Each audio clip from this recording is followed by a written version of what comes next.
Good morning, all of our wonderful statewide champions. It is so good to have all of you here today.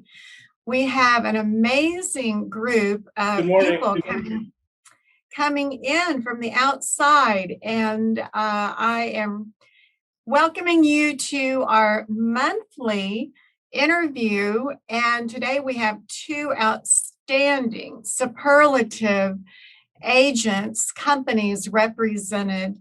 And in fact, we have three superlative people with Matt and Carmen Bean and Jeff Soele. And just so pleased to be able to present our students with this great program today. So I'm Rita Santa Maria. I'm the owner, founder of Champions School of Real Estate. And it is always my pleasure to be able to say thank you, thank you, thank you for your business. Without your business, we don't have one.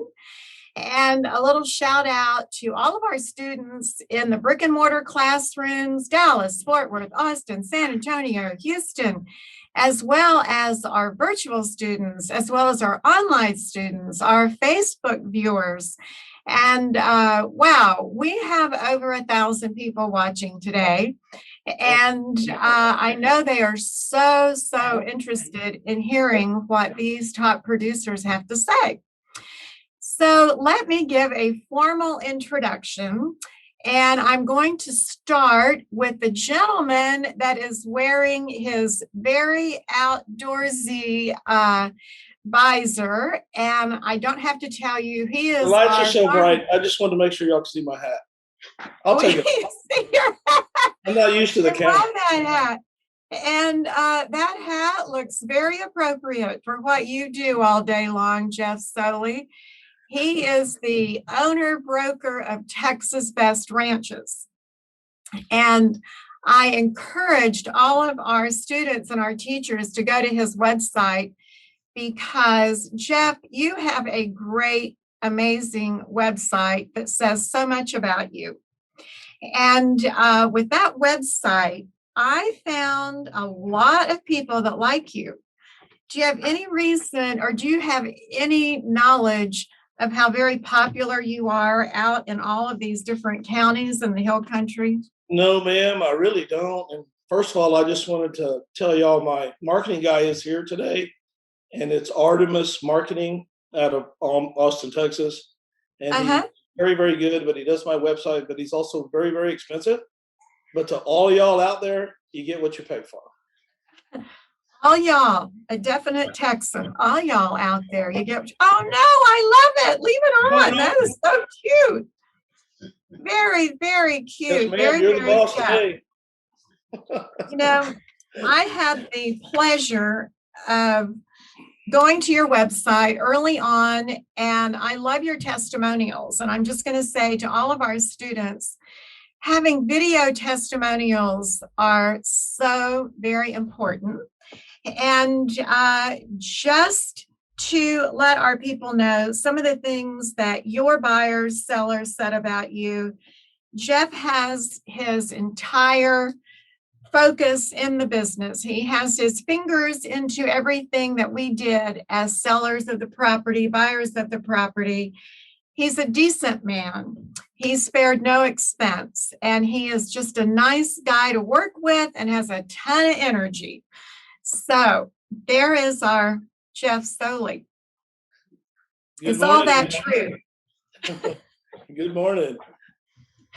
Good morning. And it was our Alan Hancock with MCE that said, Rita, you have to interview Jeff Soele with Texas Best Ranches because he is dynamite. And then we have this wonderful couple that is also now in the picture. And we have Carmen and Matt Bean. And Carmen and Matt Bean, you, Carmen, are number one. You're not in the top 100. You're not in the top 20. You are number one San Antonio Business Journal residential agent, not for just 1 year, but multiple years, and continue to be in the Platinum Top 50 honoree winner. And you sell all different price ranges of residential. Carmen, how are you doing today? Wonderful. Thank you. It is so good to see both of you on camera and have you here. And as our students know, we're so proud to have Jeff, Carmen, and Matt as Champions graduates. All of our interviewees are people that go to Champions. So Matt, you came into the business with your wife after 30 years. You are a veteran. You were in civil service. What was it like to jump in 2016 and be involved with EXP Realty, Carmen Bean, your wife, and know that she's the top producer, and in you come into the business? Did you right away know what your part would be in the company? Good morning, Rita. No, I didn't know. It was, for me, it was really a quick decision. And it was like drinking from the fire hose when I got there. But probably the hardest challenge of all was going from being in charge to not being in charge and having to work for my wife. That was probably the biggest transition that we had. I can only imagine that would be a huge transition. And I want to read one little sentence that you sent to me when I asked Matt to send over his bio. And he said, I'm a soldier, I'm a veteran, a loving husband, but most of all, a father to a fantastic 19-year-old young man named Jagger. I love what I do, and I love who I do it with. I couldn't be more blessed in my life. And I just thought that was one of the kindest, I'm going to say Valentine's, since it's Sunday, Valentine message that I think you're going to get a lot of points for that, Matt, with Carmen. Well, I get double points because it's a birthday on Valentine's Day. So I have to gear up for this every year. I have a feeling with that note that it's an easy thing to do. So when you started your company, Carmen, did you have any idea, or was it your goal to be number one residential agent in the San Antonio region? How did that come together? Absolutely not. When I got into real estate, I figured, okay, I'll sell a house here and there and just kind of build it from there. But I had absolutely no idea that it would ever turn into something like this. I did not work towards that goal. It just happened. What was your background before you came into real estate? Sales. I just about sold anything you can think of. They're just ingredients. Okay. So you had that sales background, and then you just flipped it over into real estate sales. Yeah. And did you find it challenging, or did you find it that it was sort of a natural for you? Very challenging. I think it took me 9 months before I closed my first deal. It felt like everything I touched fell apart. If it wasn't for my husband, and even though he wasn't in the business back then, but my husband and then my manager back then, Rick Tankersley, they supported me, they pushed me, they kept me, going, and they kept telling me, you can do this, you're a natural at this, just don't give up. And they just kept pushing. Otherwise, I think I would have walked away after 8 or 9 months. So it's not easy, or it's not as easy as people think it is. But you just have to stay focused and do your thing. And that's exactly what we tell our new students. It's not easy. It looks easy. It's not. It's challenging. People come from all walks of life to be in this business. And wow, your manager, your friends, your family, were they ever right? Stay in it, Carmen, because here you are, out of about I don't know, 14,000 real estate agent residential in the San Antonio area, you are at the top of the leaderboard. And again, congratulations on that. And we know it does take a village. I know in my business, we are the largest real estate school in the USA. It is absolutely not me. It is the entire village that makes that happen. So over to you, Jeff Soele. When you started out in farm and ranch, how did you decide that would be your niche? How did it come around that you decided to specialize in this particular area? Can you give us a little background on that? Sure. Well, it never was on the radar. I mean, like we had talked the other day, we kind of grew up lower middle class. Didn't get on an airplane until I was 29.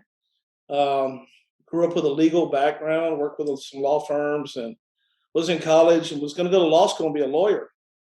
And, I was around lawyers and politics and judges and senators and all that. First of all, I don't really like to wear suit and ties unless maybe I'm going to a wedding or a funeral. And I hate to study. And I'm a bad student. I mean, all through college, I had to study real hard to make B's. And I think I made 54 B's, 13 C's, and I don't know, some A's in the middle of that. But it wasn't on the radar. But I loved to, first of all, wear jeans and boots and be outside and trucks and guns and animals and deer and fishing and lakes and the water. And it just wasn't on the radar. I was going to law school. I was going to be a lawyer. And best thing I ever did was not do that. One of my favorite mottos is quitters never win and winners never quit. And like Carmen said, it's a tough business. Don't you guys think you're going to get out there and just knock the lights out immediately? It's hard. It's really, really hard. And, everybody sees the big checks. Well, they come every once in a while, but they don't come all the time. But I can tell you, I've been doing it 30 years now, and I still learn something usually every day. Yeah. But I also teach a lot, and it's all y'all out there. It's not easy, but it's you got to have that drive. You got to have that energy. You got to face rejection. And believe me, I'm not good at rejection, but I just say next. There'll be another one. And I love the business. I love the energy, the enthusiasm. We have lots of fun in what I do, which is totally different than residential or commercial. We do some residential, big houses on ranches and things, but it's a total different ballgame. Residential and commercial, commercial really doesn't work a lot of weekends. We work, 24/7. My phone never turns on. Hard on a relationship, very hard on a relationship. But, you got to have that. It's definitely not for everybody, especially getting into farms and ranches. First of all, you got to like to drive, which we do. And, like I have 11 trucks. I literally have 11 trucks right now. And, 3 or 4 of them are always clean. And I just get a clean one every day. If it's dusty and raining, like today it's raining, but it's just expect the unexpected. I love it because Jeff is telling you and Carmen and Matt are telling you it's not easy, but nothing's easy. And if you had to go back to college to change careers, it would be at least 4 years to do that. And so perseverance, stick-to-itiveness, I know it took me 14 years in order to really feel like that I had a business that was actually operational, that I could depend on, and frankly, sleep at night. But I get such a smile on my face when I hear Jeff speak, because if you've gone to his website, you are going to see an airplane. You're going to see a helicopter.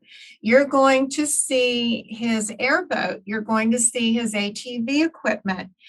Jeff, tell us, how do you work all that into, as you said the other day when we talked, those are business equipment pieces. Well, it's equipment. I mean, they're business tools. All of our trucks, all of our ATVs, all of our boats, jet skis. I mean, we sell waterfront. I'm kind of known as the water guy in the hill country. Right. Most of the listings I have a wow factor.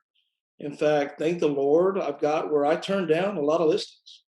I mean, if it's just an irrigated piece of land, a dirt field, and that's the only photo I can get, I don't take it. I'll let that other realtor have that. I mean, I've gained my business where I just kind of do the best of the best, but it has to have a wow factor. And as far as the equipment goes, it's their tools. We use them. I don't have any horses right now. I'm looking at a set of mules right now because we can take literally horses and go on 5, 10, 20,000 acres and we ride the fence lines. Every once in a while, we'll take a buyer on a horse. Most buyers, it depends on the weather, but some buyers like that. But that's kind of my next adventure is I'm looking at a set of paint mules right now. So you are the Yellowstone of Texas. Have you been told that before? Oh, I love that show. Yeah, you can just call me Rip. So I have another question before we move forward in this area. Are you a pilot? Do you pilot your own helicopter, plane, that kind of thing? Are you kidding me, Rita? Do I look like I could be a pilot? Pilots are I don't real know. tame. They're docile. I mean, I'm real aggressive, and the pilots, especially helicopter pilots, they're like the younger generation with video games. I mean, you move a helicopter handle, an eighth of an inch, you're going turning. I'm like, I want to be on my phone. I want to be checking my emails. I want to be checking my texts. And every once in a while, you got to always look out for buzzards and birds. That really sums it up. And with that particular message of caution, I'm going to move over to Matt. With your years in the Army and as a veteran, did you pilot at all? Was that part of your training and your career? No, I did fly quite a bit. I have no desire to pilot. I think I'm more like Jeff. If I was a pilot, I'd have that thing going as fast as it could and crazy as it could. And so no, I never flew myself. I was in the Signal Corps, but I did fly a lot with helicopters in the Army. So when you started out, Carmen, and you were a new agent trying not to give up, and obviously you didn't, what were a couple of your tasks, your ongoing regular routines that you did that allowed you to get a jump start in your career that would be helpful to about 600 new people that are ready to take notes? What helped you the most? Well, first of all, work those leads to death. That was one of the things my manager told me. You work them, you call them, you text them until they tell you to basically stop. So that's one of the biggest things. You've got to work them leads, and a lot of agents in this industry just they get a lead, they call it once or twice, they may text one time, and then they give up. But there's a lot of people that just get started, and when you reach out to them, they're like, I don't know if I should text back. And you just got to be persistent. That's one of the biggest thing. I was just on it. I was all over it. And I had my calendar schedule laid out. So from a certain time, usually early in the mornings, and then later in the afternoon towards evening, I would just call those leads. And the same thing with Craigslist ads. I would get permission to put ads on listings, other people's listings. I would advertise on Craigslist. I would start going to networking events. But one thing I did different is a lot of agents end up going to networking events that are already packed with other agents. So I always tried and Googled and figured out what events I can go to where there are either no real estate agents present or just maybe one or two. And another thing, you can't go to a networking event thinking, oh, I walk in there once or twice and then I'm the agent for everybody. You have to gain people's trust. So if you pick one that you like and you can, if this is one event that you really enjoy going to, then you have to be persistent. Again, you have to keep going and talk to people and earn their trust. And maybe, a few months to a year down the road, you may start getting your first leads. Let's see what else. And then, of course, open houses. That's another thing I used to do. But I would really go straight to the builders rather than just having other agents' listings and do open houses on those. My niche always was working with builders. So I would basically go into a sales office and keep visiting the same people over and over, and also hold open houses, basically what's the word I'm looking for? For new builds. Well, for new builds, but building a relationship, that's what I was looking for. Just building a relationship with people and not being all over the place, jump from one thing to the next, and again, be persistent. That's really what it comes down to. I think Jeff really touched on it when he said you have to be able to take the rejection. Yeah. If you can't take the rejection, you're not going to make it in this business, because you will get rejected. If you're not being rejected, you're not asking for the business. Yeah. And I love how Carmen looked at you and said, what is that word that I'm looking for? My husband does that to me all the time. What is that word? And it obviously shows what a great relationship you have. So, Matt, when you came into the business, and of course, we know that it's very common to have husband-wife teams. When you came into the business, did you know right away what your particular contribution to the team would be, or did it take a little bit of time for you and Carmen to work out who is going to meet and greet buyers and sellers, who's going to work behind the scenes, who's going to be a transaction?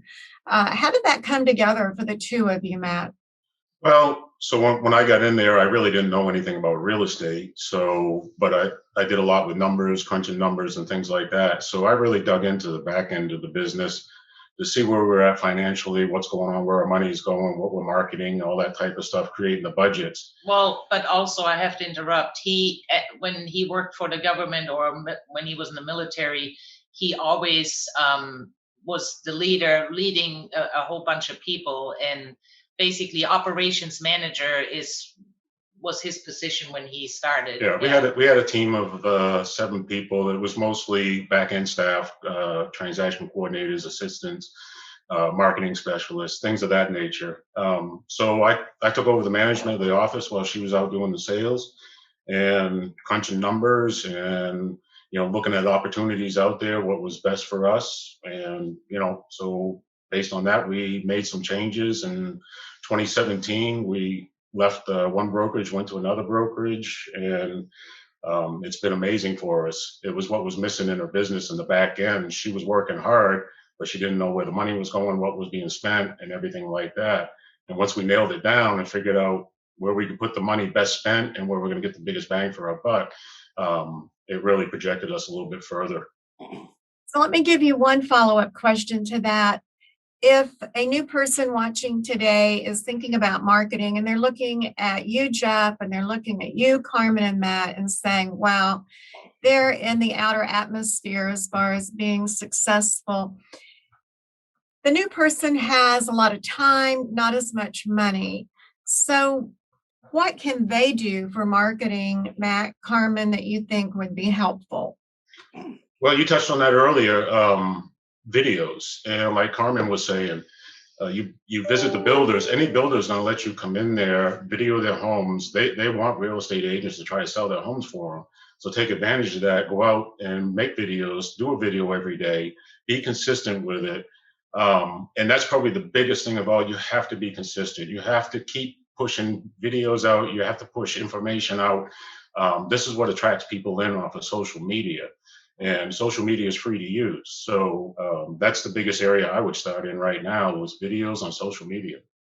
Perfect. And you're right. Social media is huge. And Jeff, let's go back to you for a minute.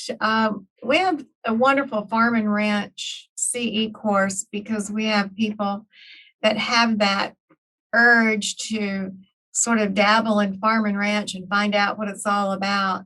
If I'm a new person watching today and I want to be a Jeff Soele, what advice would you give them to sort of get their feet wet in farm and ranch?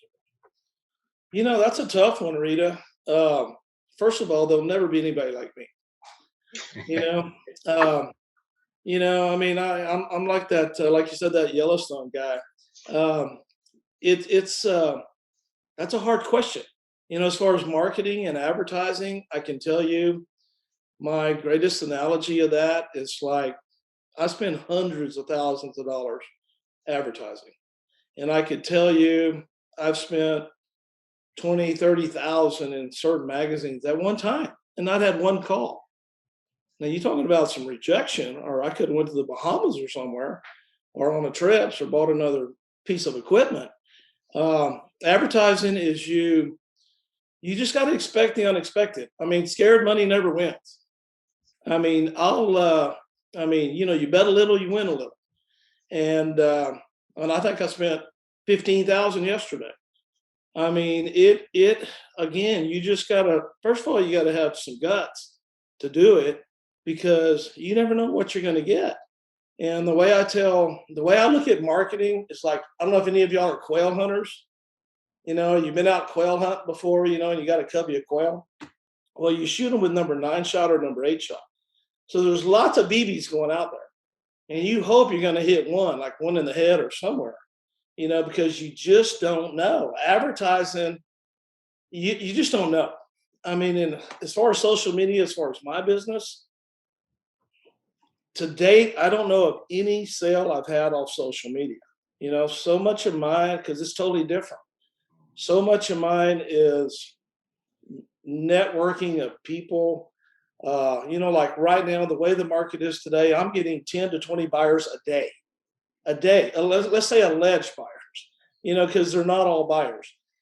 There's people coming in from all over the United States. I mean, every day I'm getting 3 or 4 calls from out of state. The problem we have right now is inventory. We can't get any inventory, and that's it's a seller's market. And my prediction is it's going to be that way at least through this year. But I hope I answered your question. You absolutely did, but I'm going to follow up on that because I want to ask, I know you've owned your own farms, ranches, like I know at least 20 that you had told me that you have, and you are a rancher. Yes, ma'am. So would you say that you learned to be the specialist by on-job training? Did you have family that maybe were in ranching? And do you have a team? Do you have your own family that's involved with your company? Yes. Both my sons are involved in the company. My girlfriend's involved in the company. In fact, I'm looking at a ranch tomorrow. I'm going to drive 600 miles tomorrow that I might buy. I've owned as many as 7 or 8 ranches at one time. I do buy them, and everything I have is for sale except my girlfriend right now. And I like the art of the deal. I like to find the ranch, give it a haircut, clean it up. It's kind of like a plastic surgeon. You take this piece of land and you make changes to it, but you can't overdo it or you lose. You just have to know where to stop. And yeah, I've learned. I grew up a city boy. I didn't have a horse, a pony, nothing. I don't even know. We had a dog, but I grew up totally in not a ranching background. And I've learned, that's what I love about this business, especially with the old timers you meet. You always learn something. You never know it all. I don't care how much school you go to, how many courses you take. The old timer people out there in the world will teach you something. And that's what I love about this business is you always learn something. I'm going to delve just a little bit deeper. So I've got this ranch, which I really don't, but I have a ranch. You need one. And I have a nice home on it. I have a barn. I have a couple outbuildings. I have live water. I have a windmill. I have about 400 acres. How do you separate all that apart? And how did you learn about livestock, water rights, the house versus the land? Yes, Give us some insight into that. Teach me. Well, first of all, I mean, you said you had a windmill. I mean, do you consider that live water? I have what? Not live water. A windmill is not a live water. Well, that's just a water well. Okay. You know, live water is running water. So it could be a spring, a creek, coming out of the ground, coming out of rocks, a river. That's what we call live water. But as far as distinguishing between the land versus the improvements, that's years and years of knowing the markets in the different areas. Because even today, appraisers call me. The appraisers go to school, but they're not out there like I am. So many of our deals that I do are cash, Rita, and most of the time, a lot of the appraisers never get the cash comps, ever. So I got comps. I got so many comps, of things I've sold that nobody knows about unless I tell them. And as far You as have comps, are your comps because you have those in-house? You've bought and sold so many ranches. Well, not just mine, but if we do a cash deal, a lot of my deals are cash. In fact, I would probably say 80% of my sales are cash because there's so much cash out there. Right now, there's so many people, especially the bigger boys, taking the money out of the market before it crashes because it's coming. It will crash. And the big smart guys right now, they know it, and they're taking millions out of the market and they're putting it into dirt. Interesting. So I have a basic question. If my ranch has live water, is it pretty much more valuable than one that doesn't? Tons. It's like your car if it has tires. I mean, yes, the live water. I mean, and it depends on. I've sold stuff for $300,000 an acre. I mean, in Texas. I mean, the live water is usually at least. Well, you can at least double it. Sometimes 10 times it. I had a feeling. I just wanted to hear it from the expert. And I know that your son is also involved, and you are, I'm sure, as well, in breeding exotic animals. Is that another little, not little, is that another forte niche that took place over time? Or is it because maybe you stocked your own property with exotic animals? How did that come about? That came about because it's all economics and it's the money. To me, as far as the versus cows versus horses or versus exotics. Exotic animals are really, really big in Texas and in America, and it's getting bigger. Especially now, you can't even go to Africa hardly. But you take a female giraffe today, you can sell all day long. Pick up the phone, 150,000. 150,000 for one female giraffe. Okay, you take a sable or a kudu or a bongo, which most of y'all probably don't even know what some of those are. You can Google them. No. But like a bongo, a female bongo is worth 50 grand. A female sable or kudu today, the market right now is 20,000 each. So and pick up the phone, you can't find them. I mean, I can't, but it might take a while. But you take one cow and a calf today is worth about $1,200. So I say, Mr. Buyer, Mr. Doctor, Mr. Lawyer, Mr. CEO that just sold your company, do you want to have 15 or 16 cows, or do you want to have one sable? They all eat a lot. It's just like buffalo. Everybody wants a buffalo. They're pretty. They're cute. Everybody wants an elk. They're pretty. They're cute. Well, they're chow hounds. Yeah, they're pretty and they're cute, but they eat a lot and they're cheap. So I kind of concentrate on the higher end of the exotics. I was just going to say, Jeff, on your website, you talk about running your ranch as a business, and the description and the analysis, the theory you just put together is absolutely so it makes so much sense because it is running your lifestyle, your ranch, like a business. Interesting. Thanks. Right, yeah.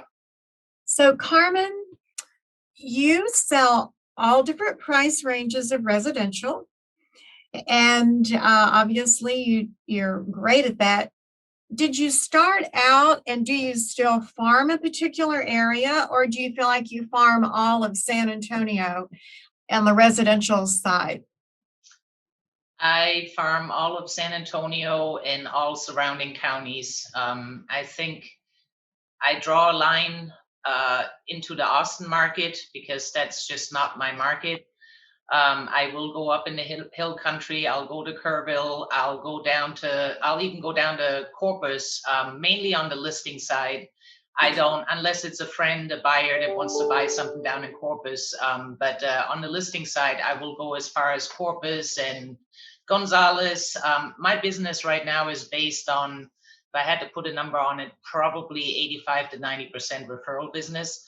So if daughter bought a house from me a year ago, she'll call me and say, hey, mom wants to buy a house in Canyon Lake, then I'll go to Canyon Lake because, again, it's a warm referral lead. So, yeah, I'm all over the place. I live in my car, just like Jeff. Can you? Oh, he's living in one of his, how many trucks do you have? Right now I have 11. 11. He's living in one of his 11 trucks, Carmen. So let me ask you this, Carmen. Can you tell us about a transaction that you had that was super challenging and how you got through it so that our new people have an idea of what challenges in real estate are all about? And in a minute, I'm going to ask Jeff the same question, a challenging transaction and how you got through it. Matt, Carmen, what would that be? Well, it depends what you call, or what you call challenging. I mean, we have challenging transactions on a daily basis. Really, there's always something that happens and you have to, put the fires out, and that's what we're good at. Just coming up with solutions to problems. Challenging. I have some, but I don't, want to share those over camera. But I'm going to tell you about a nice one. So challenging. Yes, I had a guy reaching out to me. He bought a home, brand new home, and COVID hit, and his business was not doing very well. So we tried, and I felt like he already bought it way too high when he did buy it. And of course, you can only do so many price changes before he has to bring money to the table. So basically, I think we had it listed for almost a year. I tried everything to get this guy out of his house. And of course, days on market is a big killer in the real estate world. The longer it's on the market, the more people think there's something wrong with it. So long story short, we finally got an offer, and I basically had to bring money to the closing table to make it happen for him, so he wouldn't end up in a foreclosure. So that's one quick one. And then another one, I had a couple, a very young couple. The husband worked in the oil field. They bought a house. And she calls me maybe 2 years later and said, my husband got killed on the job in the oil field. And she was crying, and she said, I have my house. This happened 5 months ago. I had no idea. And she said, a friend of mine is living in the house, but I'm having a hard time making the payments. I need to sell. So I drove out to the house. She was living in another state with her family at that time. And her friend completely trashed the house. She was breeding dogs in there. There was dog poop and pee. And I mean, it was horrible. That house was, oh my God. That was challenging. Yeah. So I had to make the phone call to let her know, hey, I'm so sorry. I don't know how to tell you this, but your house is trashed. So again, very young kids. And of course, with her just being on her own now, she didn't have any money to fix up the house, and they only owned it for 2 years, so there was really no equity in there. So I reached out to my lender, my title company. We all put some money together. We went in, we got the place cleaned up, and we ended up selling it again with, I don't think I know I didn't take a commission, and we got her out of this house. We sold it, and she didn't have to, it didn't turn into a foreclosure. So what a great feeling. Great feeling that was. Definitely. We have so many lows and so many highs when we're in sales. Yes, and it went from a low to a very, very good high for you. And it gives you such a good feeling, if you're helping people, the sales will come. Let me ask one other question. Have you sold any properties over COVID sight unseen? And I'm going to ask Jeff the same on ranches. Have you? Absolutely. Yes. Can you explain to our new people how that worked for you? So San Antonio is Military City, USA. So you will be working with people that work for the government or are active duty. And a lot of these people they get their orders while they're either in another states or maybe even overseas. And they will call, especially in a challenging market like this. They don't have time to get on a plane to come here to look at a house, because a house usually will sell within a day or two. So what you do is you drive over there, you do a video tour, or a FaceTime, and you can show them the house while you're walking through it. And then if they like it, they make an offer sight unseen and hope for the best. But of course, you're going to be their eyes and ears, and you want to make sure that they're purchasing a good house, or that the house is a good fit of whatever it is. And when they arrive, you hold your breath and you're like, please, please, please let them really, really like this property, because it's already a done deal, basically. Exactly. Jeff, what about you? Have you had any ranches that you've sold sight unseen? Yes. Well, let's just put under contract. Sometimes I'll show people. The longest I've ever worked with a couple guys, one was a lawyer, 5 years. And what was so frustrating, I knew this lawyer, and my dad knew him, or I would let him go instantly, because there's so many people out there that'll waste your time, and they could care less. They want you to be their tour guide and go show them all these nice places and stuff. And it won't happen with a seasoned broker, not anymore. But to answer your question, yes, I have. I'll work with a guy. One particular one out of Houston.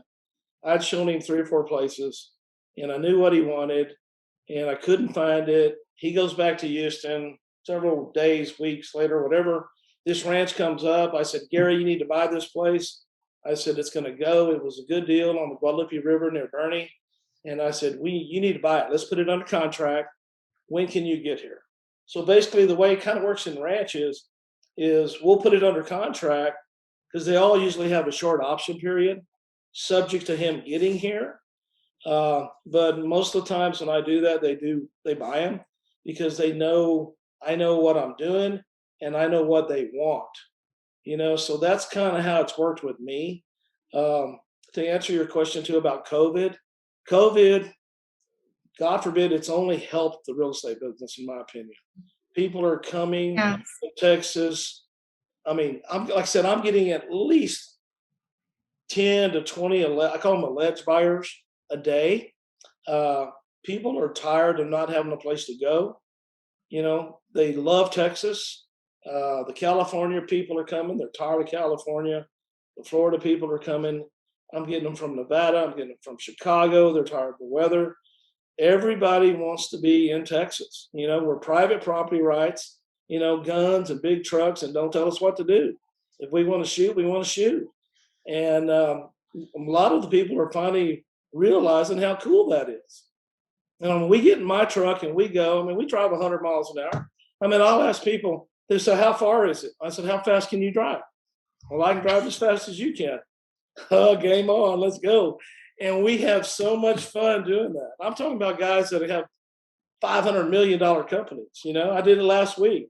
He goes, man, he drives kind of fast. I said, well, Brad, you said he wanted to drive fast. And I said, well, dang, my Escalade shuts off at 111. I'm going to get my Raptor. And we just have fun. That's what my buyers and customers love about me, is because I'm totally out of the box. Expect the unexpected. We have fun. Whether they buy something or not, they usually do. But if they don't, if they don't, I get rid of them pretty quick. I can sense guy that's qualified in 30 seconds. We have heard so many agents say that specialize in farm and ranch that you are a tour guide. I think, as you said, in today's world, we are so blessed to be in Texas. We have had such a great 2020, and A&M Research Center, Dr. Perdue says we can expect the same for 2021. I love your statement, alleged buyers. And I'm sure for a rancher to go out and show property, you're separating those buyers when you go over 100 miles an hour, Jeff. I want you to know that. And it's like some people don't want to fly. Like, I was supposed to have this lady today from Houston. She canceled about an hour before the show today. She's a billionaire. Okay. Like, I asked her, she goes, well, how many can we see? And I said, well, can we go in a helicopter? I said, in a helicopter, we can see 10, 12 ranches a day, easy. She goes, well, I don't really want to fly. I kind of get motion sickness. I said, okay, well, then we'll drive. So we were planning on seeing only 3 today because the weather's so bad. I'm in San Antonio right now, and it's sleeting really hard. So we did cancel, but I will not cancel. I will usually not cancel. I don't care if it's raining. We usually go. But when I said alleged buyers, Rita, there's so many people out there that are unqualified. And that's one of the things that frustrates me so much with the real estate agents, not only the new ones, a lot of the old ones, is they're afraid to ask that buyer questions like, I qualify them, pre-qualify them so fast on the phone. Do you have to sell something first? Well, a lot of them won't tell you. And a lot of the other realtors, if they show up with a buyer, they're so excited they have a buyer, because a lot of realtors don't ever get many buyers. And they'll get a buyer, well, I want to spend $10 million. Well, that buyer might not have $10. That realtor's not going to go qualify that buyer. Now with Google and internet, it's so much easier. I had a professional football player call me the other day. He tells me his name, and while I'm talking to him, I'm Googling. And I knew instantly he was for real. So I didn't have to ask him, show me proof of funds. I knew he had the funds.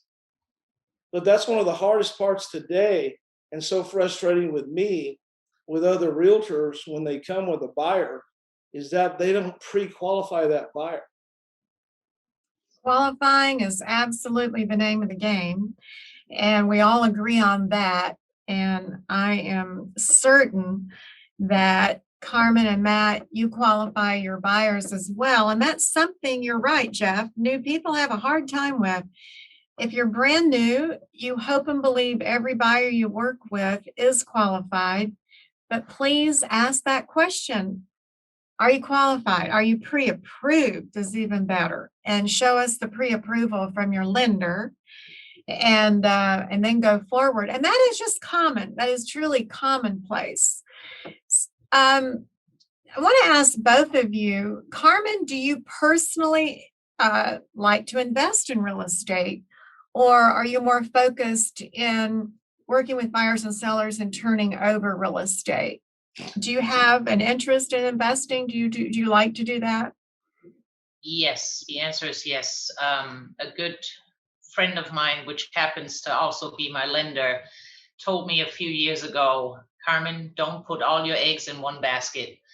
And that is just something in my head. And, of course, when you start in real estate, of course, everybody's situation is different. But when I started, there wasn't a lot of money to spare.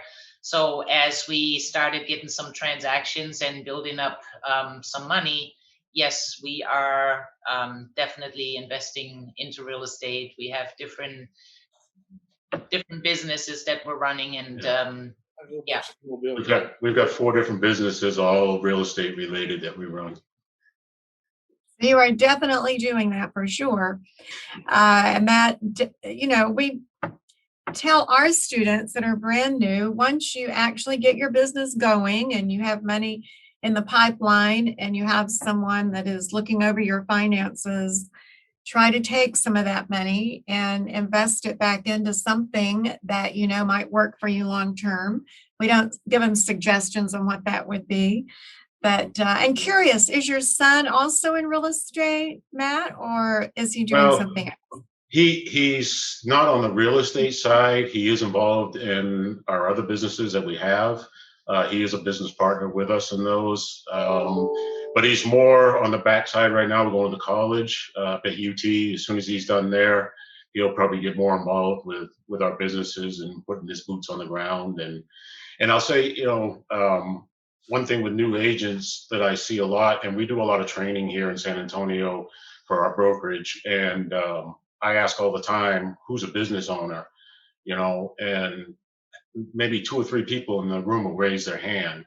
And I tell them all, I said, if you're not running your real estate as a business, you're not going to succeed. You are a business owner. And if you don't look at it from a business perspective, like Jeff was talking about, you're not going to succeed in this business. You have to run a business to be a real estate agent. It's probably one of the best tidbits of advice. It's not even a tidbit, it's huge, that you really do need to know. In fact, I'm going to throw in a little plug. I have a book, 30 Days to Success, that is quite popular. In fact, last month's interviewee brokerage, he has a brokerage in Georgetown and Frisco, Texas.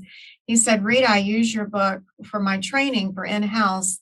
The very first pages 4 and 5 is figuring out your finances, figuring out what you need to pay your bills every year, and then knowing every single week, if not every single month, where you are. So that is great advice. And I brought up the son because I noticed your plaque in the back says, call your mother. That's from my sister. She said that to me. Yes, that's my reminder to call my mother once a week. That is so cute. And then I want to thank you for your service also, because I see your medals and the beautiful framed of your 30 years working as a civil servant. And we so thank you for that. Thank you. But I was curious about your son and how you think about real estate as a career. Going into that particular area, what was a defining moment for you, Carmen, that made you decide to be an entrepreneur? Can you recall when that was and how that might have happened? Well, I really always wanted to be an entrepreneur, but with Matt being in the Army or working for the government, we would move every 2 to 3, 4 years. And I just didn't think it was the right time to start a business and then leave it all behind just to move to another city or another country sometimes. So when we moved to San Antonio, we knew we were here to stay. This is when this was your last station here, working for the government, and we knew that. And that's when I started looking into real estate, and went to Champion School of Real Estate, got my real estate license. And Thank you. yeah, it was something I wanted to do for a long time. That was just it wasn't the right time until we got to San Antonio. Perfect. And what about you, Jeff? Was there a defining moment when you decided to no longer be an attorney? Or did it just happen just automatically? Yeah, there was a defining moment. I mean, like I said, my ticket to success was going to be going to law school. And I got accepted in St. Mary's Law School. And one day I was working for a high-powered plaintiffs firm in San Antonio. And one day I walked into the office and I had gotten a friend of mine a job in our office. And this guy had a $40,000 check. And back then, 40,000, that was like 40 million to me. Huge. And I go, 40,000, where'd you get that? And he goes, well, my grandma, And I think then, Rita, you only had to be 18 to have your license. Was that ever 18? Yes. 18. Okay. So that was a while back. I mean, I just turned 39. I'm a little younger than I look, really.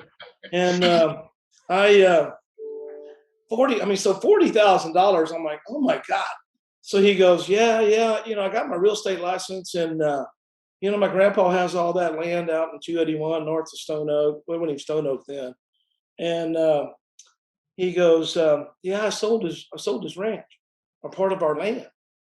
So that jump started me. That was the defining moment, because first of all, I love booting jeans, and I don't like people telling me I have to dress up. And lawyers, most of them dress up, not as much today, especially when you're going to court. And I'd have had to be a trial lawyer, plaintiff's lawyer, because they're in the big bucks. And so that jump started me. I got into real estate business. I had 3 deals going before I ever got my license, because through my lawyer network, I was pretty driven, and I was out there, looking at properties and doing all that. And that was the defining moment that changed my course of direction. Because again, I grew up a city boy. I mean, we didn't have very much, and we always had to go as a guest to an insurance company's deer lease, or a law firm's deer lease, or this lawyer's ranch. And I wanted to buy my own ranches, and I've done that now. Like I'm looking right now, and to everybody out there that invests in real estate, best words of wisdom is you make your money when you buy. Don't buy stupid. Don't buy just to buy. Right. I mean, I bought 3 ranches last year, sold them all last year. And again, make your money when you buy.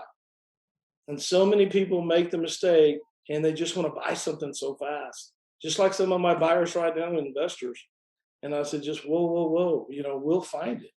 It will come. It might come today. It might not come for 2 years, but they will come. Excellent advice. I know one of your testimonial couples from Midland that bought a ranch from you said he's the kind of guy you'd just like to sit down and have a beer with and just enjoy his company. And I can see that. So what does Jeff Soele like to do for fun? Because I know you work a lot. You said 7 days a week, but when you do want to take time off, what would be a day in the life, or what do you enjoy doing? Go fast. I'm an adrenaline junkie. I like to go fast. And I get bored real quick. I can go on vacation and work hard, play hard. I can play hard, and I like to play hard, but my phone's never off. And I can only go lay by a pool for so long, and I got to go do something. And when my project, just like if I buy a ranch and I fix it up, when my project's done, I'm tired, I'm bored, I want to get rid of it. I got to go do another project.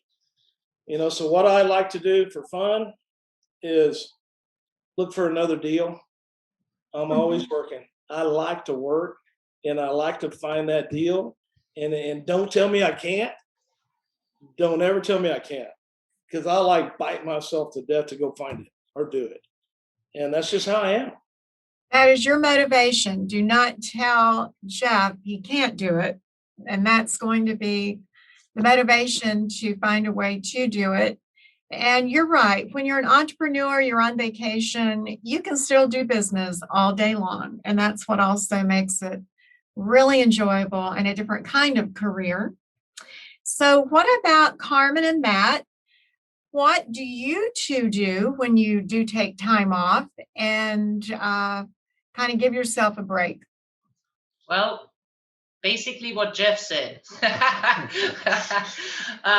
So we kind of work 24/7 now. Of course, we try to take some time. And for example, I have a land listing coming up in Del Rio, and we are going to Big Bend. While we're out there, I'm going to slap a sign in the ground and take some pictures, and then we'll enjoy it 4 days Of course, we couldn't have picked better weather, but that's another story. But so yeah, we just like to get away for short trips. We're not the hey, let's stay away at an all-exclusive for 2-3 weeks. That's not us. We would both go nuts. And we like projects. We always end up in some projects that just like Jeff. And then I look at him as like, what the heck were we thinking? But that's just us, you know. So we're always busy. We like to travel, but it's usually not long travels. It's short term travels. Yeah. So to finish our wonderful interview with our Hill Country top producers, and I loved having both of you from the San Antonio area because what you specialize in are totally different from each other, and you bring so much to the table for our new people and experienced people to see that success comes in all different personalities. Success comes because you have stick-to-itiveness and you love what you do. So with your experience and the success that you have, I would like to end our very short time today, because I could spend the entire day with all three of you, by asking a question. Is there any advice now, Carmen, Matt, that you might give to your younger self, knowing what you've learned all these years about being an entrepreneur, being your own boss? Any advice you might give to your younger self? Well, control the situation, number one. I kind of let buyers and sellers do, you know, or let them control the situation. And I think I would want to control the situation a little bit more. And let's see. Well, that makes sense because you're new and you're fearful. So Right. You're afraid to take control. Yeah. You just want it to go together. Yeah. But now you've learned you can have more control over the situation for sure. Definitely. One thing I would tell new agents that I learned quickly is getting into this. You interview the broker. Don't let the broker interview you. You interview the broker. You find the right broker for you that has what you need, what you're looking for. So many agents let the brokers interview them, and I like to look at it a different way. I like to look at it as, can you give me what I need to be successful? So that's what I would tell them. Make sure you're doing the interview. Don't let the broker interview you. That's the make it or break it for a lot of agents. If they don't join the right brokerage and get that hand holding that they need at the beginning, maybe a mentor, then a lot of agents will get out of the business after 6, 7, 8 months just because they didn't get all the training and mentoring that they needed. So yeah. Great advice. We tell our new people, interview with at least 3 brokerages and see what they have to offer. If you don't feel like it's a fit with the 3, then go for 4, go for 5. Make sure you ask about training. It's great advice, Matt, Carmen. Jeff, do you have any advice? Not advice, but what have you learned that you might have done differently when you started out in your career, looking back on your experience? Back when I started, I remember when we got cell phones and we didn't have email, we didn't have the internet, and what new agents, because I get calls, first of all, I'm not looking for it. And I get calls every week, people wanting to come work with me. And what I tell them all, a lot of them are retired military. Had one yesterday, a retired policeman.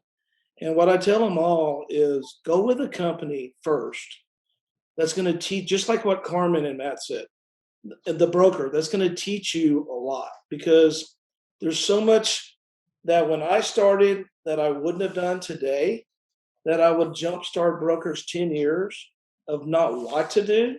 Because again, so many of the young guys out there, they see the big checks and they see the nice trucks and stuff. And you got to learn to budget. First of all, when you do a deal, don't quit.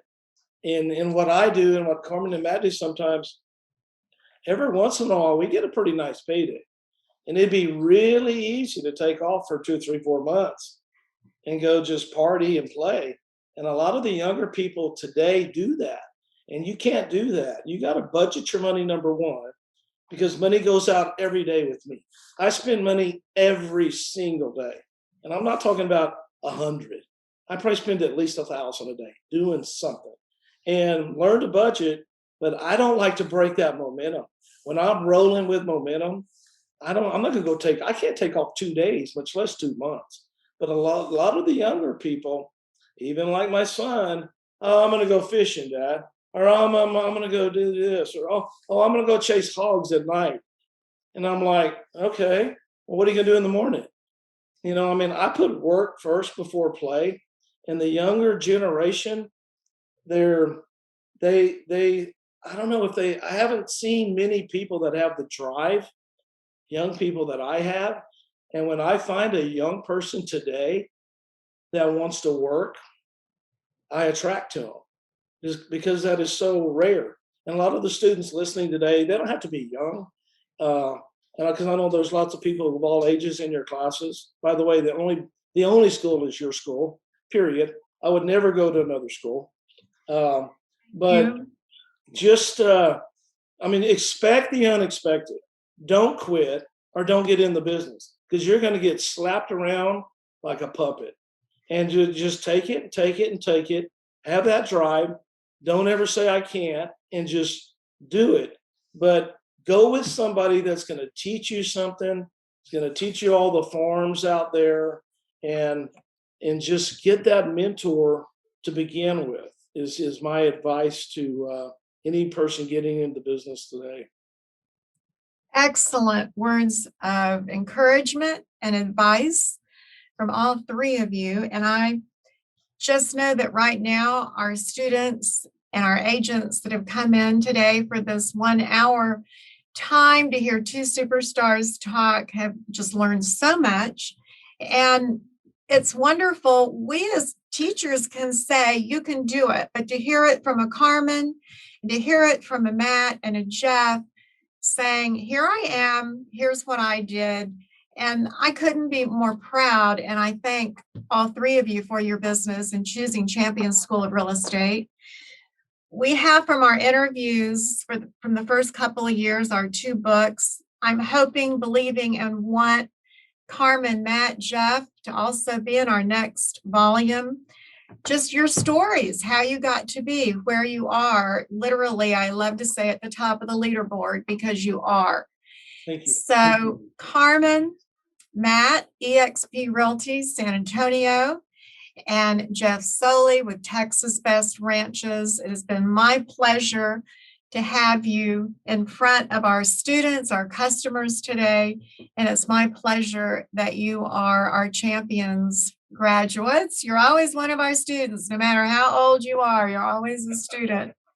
And I couldn't be more excited for all of our new students, especially to hear your wonderful words today.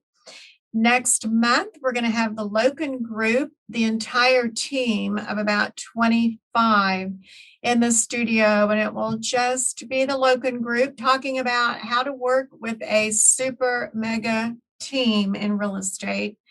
So tune in on March the 11th, and you can sign up with our QR code and or online, or you can just walk into one of our offices, because all of our brick and mortar are open with our counselors now.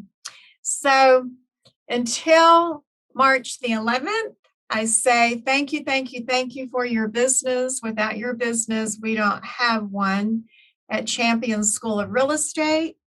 Thank you, Kim, our president in Plano, Kurt Knobloch, our VP in Austin, and Debbie Blazes, our VP in Austin. You all make me look good. Thanks. Bye-bye.